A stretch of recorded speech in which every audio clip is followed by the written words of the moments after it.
J'ai commencé en tant que responsable de chantier en Autriche et au bout d'un an, je suis devenu responsable d'affaires. Je m'appelle Julien et je travaille chez Fifstin depuis 5 ans en tant que responsable de projet. Fifstin est une société du groupe FIV qui travaille dans 2 domaines, à la fois l'acier et le verre. Donc je travaille au département réchauffage, qui est donc dans la branche acier, et nous fabriquons clé en main des équipements pour les grands producteurs d'acier mondiaux. On fabrique plus particulièrement des fours de réchauffage qui servent à réchauffer l'acier avant que l'acier soit laminé. Donc c'est des équipements qui font une quarantaine de mètres de long, une dizaine de mètres de haut et qui valent plusieurs dizaines de milliers d'euros, voire centaines de milliers d'euros. Ma mission, c'est de coordonner l'ensemble des services, de la réception de la commande par la société jusqu'à la réception de l'installation. Une réalisation, ça dure environ 4 ans et pendant ces 4 années, je vais être responsable du budget, du respect des délais et être l'interlocuteur principal du client. Alors en ce moment, je travaille sur 2 projets. Je travaille sur un projet américain avec un partenaire autrichien et sur un projet russe avec un partenaire allemand.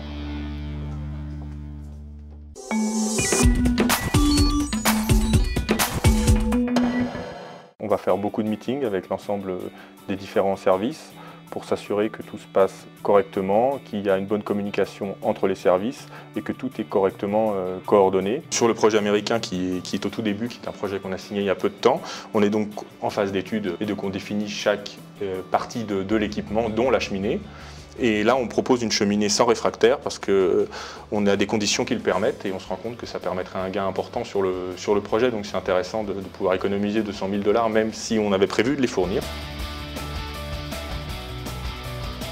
Donc au début du projet, quand on va faire les plans, quand on va dessiner l'installation, quand on va la calculer, c'est ici que ça se passe avec les gens du bureau d'études. Donc vous voyez, après on sort des plans comme ça. Là, ça c'est un four indien et c'est le piping hydraulique d'un four indien. Donc sur une installation, on a pratiquement 2000 plans.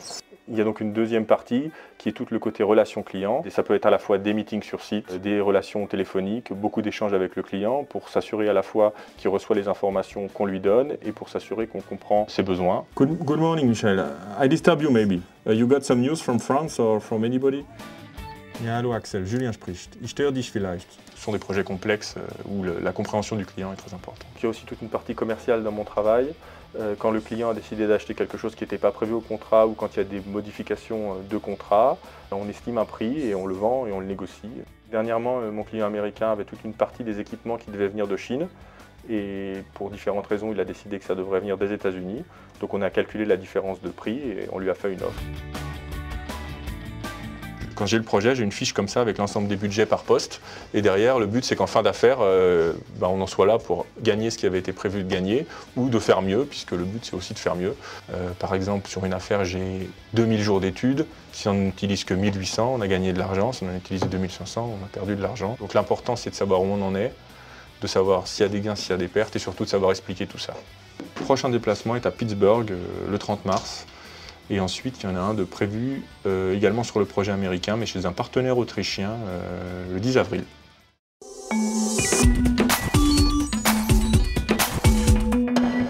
Ce qui me plaît dans ce métier, c'est le côté transverse de la fonction qui permet à la fois d'avoir une vision budgétaire, financière, assurance, juridique et une vision technique et globale de l'affaire et toute la coordination parce qu'il y a quand même beaucoup de relations humaines, que ce soit avec les clients ou en interne, ce qui est extrêmement enrichissant. Il y a également la partie responsabilité et autonomie parce qu'on est quand même responsable de projets importants. On est seul à gérer les projets. Alors il y a le reporting, mais on est quand même très autonome et très responsable, donc ça donne une vraie liberté de travail qui est enrichissante. Une des contraintes, c'est quand il y a trop de déplacements de façon trop rapprochée, parce qu'il faut aller du côté est, du côté ouest, on travaille avec les filiales, avec les clients, et donc il est possible de faire des voyages très courts, lointains, et donc il y a à la fois la fatigue et l'organisation, et quand c'est un peu trop fréquent, c'est compliqué.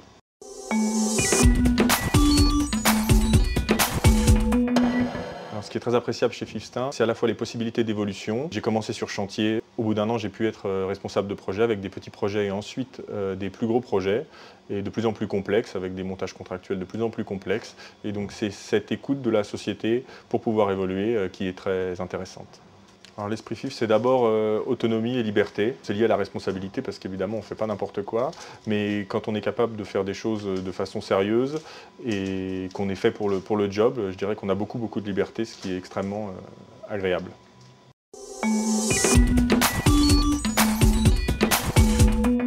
Alors la personne parfaite pour le job de responsable de projet, c'est à la fois quelqu'un qui a le sens des responsabilités, c'est quelqu'un qui sait travailler de façon autonome et c'est quelqu'un qui aime le contact humain parce qu'il y a un vrai travail de coordination dans des projets complexes et beaucoup de contacts également culturels à l'international et il est très important de pouvoir comprendre le client. Il y a besoin d'aimer voyager parce que si on n'aime pas voyager, on ne peut pas faire ce job.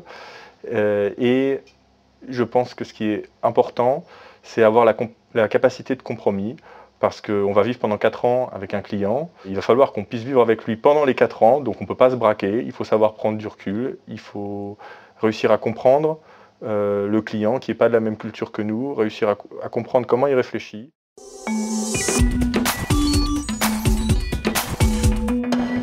Il y a 2 évolutions possibles. Il y a une évolution horizontale pour aller vers un poste d'ingénieur commercial, parce que le poste d'ingénieur commercial est assez proche du poste responsable de projet chez FIV. Il y a une évolution verticale également qui est possible pour prendre un poste de management d'un petit service de réalisation par exemple. L'ensemble des filiales du groupe FIV font à peu près les mêmes métiers, donc le poste de responsable de projet il est présent dans toutes les filiales du groupe, donc une évolution est évidemment possible entre les différentes filiales.